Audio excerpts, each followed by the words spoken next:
Shovelhead Chopper Build. 76, 77. Transmission mounting plate. Looking pretty good, dude. What up, CROOKS MOTO crew? We are working on part 2 of the Shovelhead Chopper Build. The 70s Shovelhead Chopper Build part 2. Today we are gonna tackle engine mounting, transmission mounting, and I got some foot controls, a little eBay find. We're gonna throw some foot controls, throw a kickstand on it. We're gonna make do with the wheel, the rear wheel that's on it right now, space that thing, the wrong axle, but we're just gonna put it together to where the bike can lean on a kickstand. Stick around, it's gonna be a rad vlog. Be sure to follow this multi-part build series. Let's do it.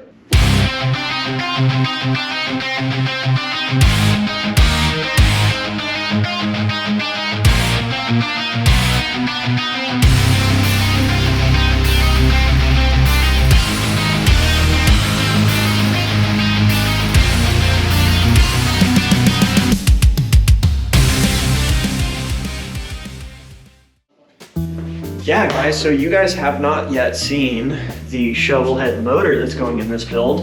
And shout out to a homie, Travis in Seattle. I bought this from him. I don't remember his Instagram, but cool dude out in Seattle who had this Shovelhead motor. It's an 80-inch motor. It's got an S&S case. I don't know if it's a full S&S bottom end, but it does have an S&S case in the bottom. The rest of this is all OEM. 80-inch motor, I believe it's a 1977, 76, 77, and it might even not be. Nonetheless, it's crusty. I haven't rebuilt it. I have not even really done anything about tearing this apart, and I don't even think I'm going to. I think I'm just gonna try to get it turned on first. Yeah, it sounds like a good call. See if it cranks. One thing I do have is I would need to get some replacement top rockers here, because there is a crack in this top rocker right here, which I didn't know about. It's just a little crack, if you want to show them the little crack deal.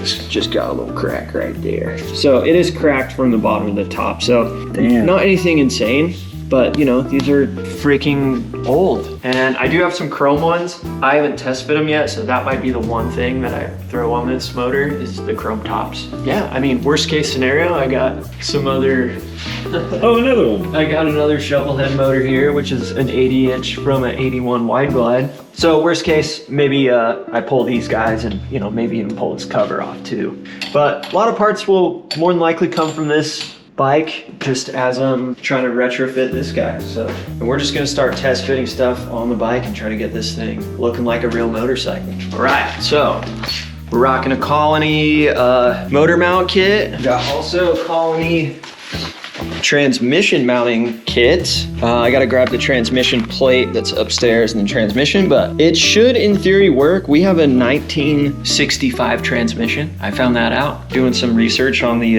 actual casting. It's a 1965. So this is, yeah, let's throw these Colony kits together. Chrome, of course. This is probably about the only chrome bolts that are going on this build, and that's purely because these are very easy to come by. You just buy the kit, you got all the bolts. It saves you time having to go to the bolt store. So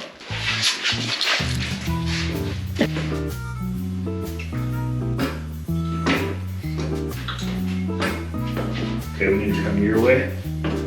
There we go. yeah. See what I mean? Yeah. I was like, it should just slide right in. There's nothing in the way. Woo. We were just angling it, but we should have just slid it straight in. Yeah. Whoa, dude.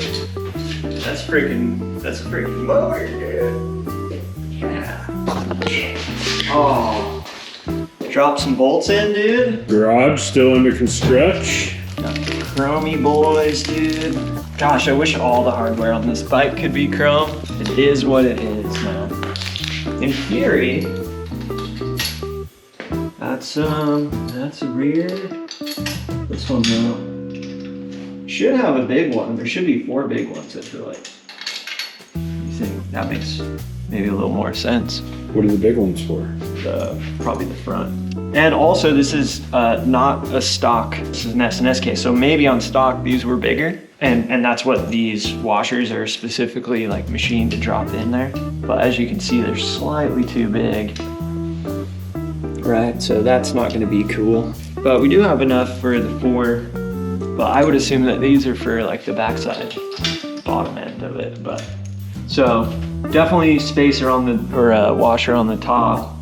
Definitely a washer and a lock washer on the bottom. This has a skid plate on it, which I don't have currently, but I will probably end up rocking a skid plate.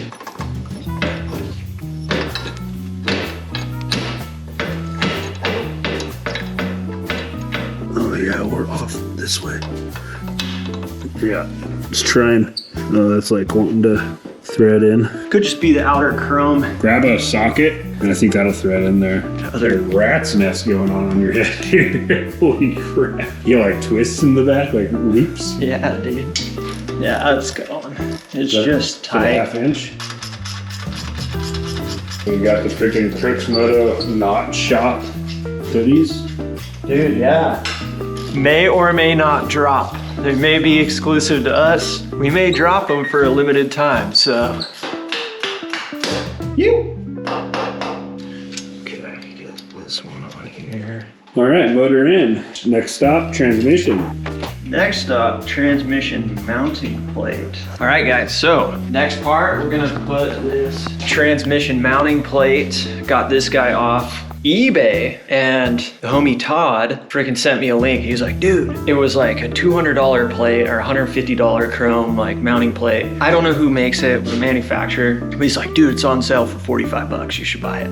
Holes line up. I'm pretty sure this tab goes like this, because if you go like that, Put it the other way? that doesn't line up. And it might go like this, but I don't know if it goes like that or if it goes like that. Alright, so a little adjustment, but that's what I'm saying. I mean, either way, we'll just kind of run it for now, and if for some reason we need to flip it over, we can pull the trans out. I've never installed a transmission mounting plate, so I honestly don't have a freaking clue. But hey, maybe we can look at that one. That's obviously the OEM one.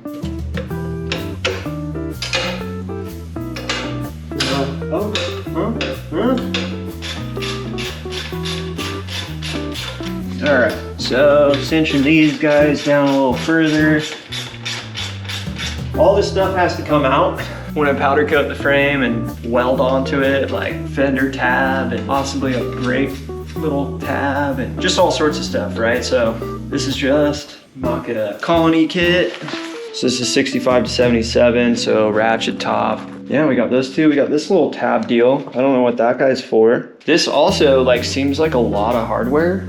I mean, we need 4 nuts on the bottom of the transmission. We already have studs in the bottom, so I'm a little unsure. Like we got 2 nuts.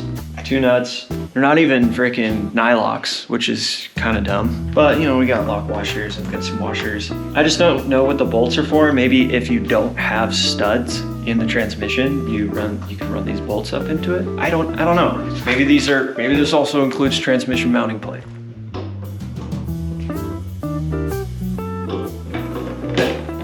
All right, got trans in, dude. So what's cool is, so you guys saw that they're slotted, right? So, right, they can move forward or backward, and that's all gonna be dependent on mounting it properly so it's in line with your motor.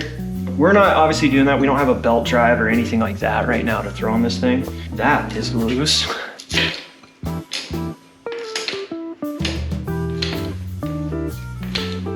It does shift, in theory. This is very hidden deep down here.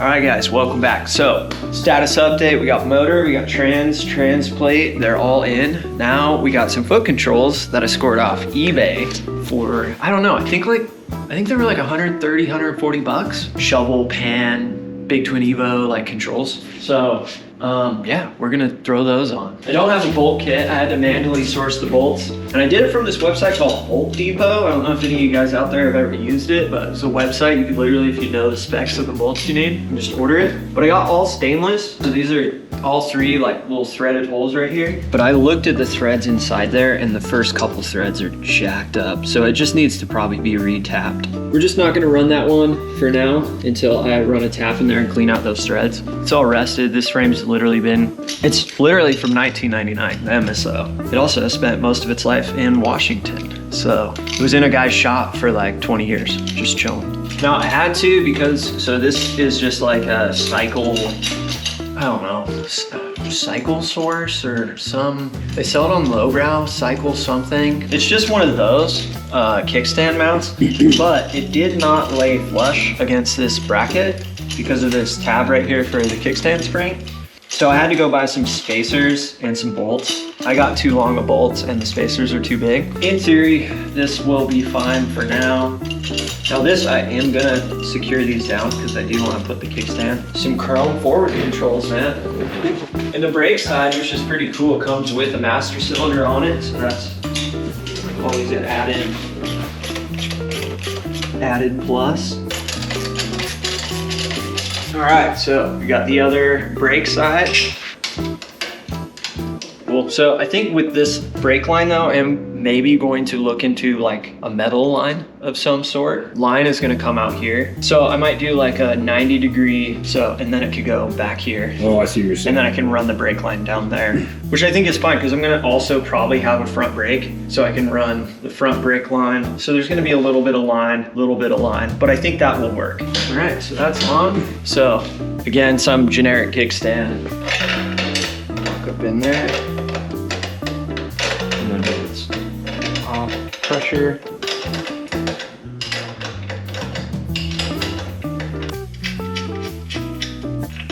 Yeah, put that up, don't stop it.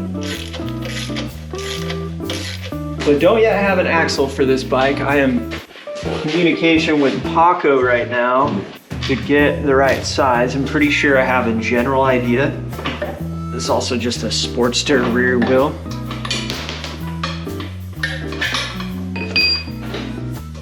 That'll do. All right, so we got rear wheel sort of mocked up. It's not perfect. We don't have chain adjusters or anything like that. We don't have a chain. We don't have anything that's really holding the wheel other than just tightening the axle down, but it's in the center for the most part. We got a transmission. We got a motor in here. We got foot controls. We got a kickstand. I mean, show the people what we're working with. Looking pretty good, dude. Got the stretchy front end. Oh yeah, it's looking good. I think this thing needs a 12 over Springer, personally. Yeah, I mean, that would be great. Little spendy, but hey, if you came across the right one at the right price, a little 12 over Springer wouldn't hurt anybody. Wouldn't hurt, dude. And it would just stretch your front end out and lift it up just a little bit. Okay, the only thing I'm gonna do before we take it off, I'm gonna just tighten down some of the motor mount bolts so they're snug. Got some motor mount stuff tightened down, some transmission bolts tightened down. They're not all tight, but enough to where we can get this thing off the lift. I might need to shave off a little bit so that thing can hit the lock a little more. That's a pretty good lean. It's really not even that much. All right, sit on it and see how your foot control's like. It's got a nice little hook to that. Second. So obviously we'll get some shift linkage. This is chilling, dude. And truthfully, it's not the best, but like if I give it a little pull on the handlebars, you know, I can kind of. That's all you need is you just gotta get off the seat. Yeah, I can still kind of lift up, which is nice. And worst case too, it's like if I get those little mid peg guys, you know, I can add that to the mix. Got a pack back here just supporting your back. Just cruising down the road, dude. Yeah, man, it's got a good look. Little buckhorn style bars. These are what I'm running for now, dude. All right, CROOKS MOTO crew, it's officially the end of the video. Thank you guys for sticking around today and watching part 2 of the 70s Shovelhead Chopper Build. We made some good progress today. We got an engine in, a transmission in, transmission mounting plate, we got foot controls, we got kickstand. Next phase will be getting a sprocket, getting tires on the actual wheels that are gonna be on it, getting maybe even a chain, start making sure all the transmission and everything's kind of mounted up, figure out tabs we need. Yeah, we're cruising into like fabrication side of things. We're almost there. So there's gonna be some fab, there's gonna be some more parts. once this thing's fully built and maybe even to a point where it's rideable, take it for a little test ride, make sure everything looks good, feels good, and then pull this thing apart, paint it, powder coat it. You gotta figure out what kind of sissy bar you want too. You want one this tall? I think so. I want to make sure that I can't clearance a door. I want to make sure that you can't get under a bridge. Yeah. I'm gonna put a titanium scrape plate on the top of the sissy bar. But anyways, guys, thanks again for watching. Be sure to check out crooksmoto.com. Follow us on Instagram and Facebook, Crooks Moto. Just search it up, you'll find us. Thank you guys for tuning in. See you on the next one. Boy.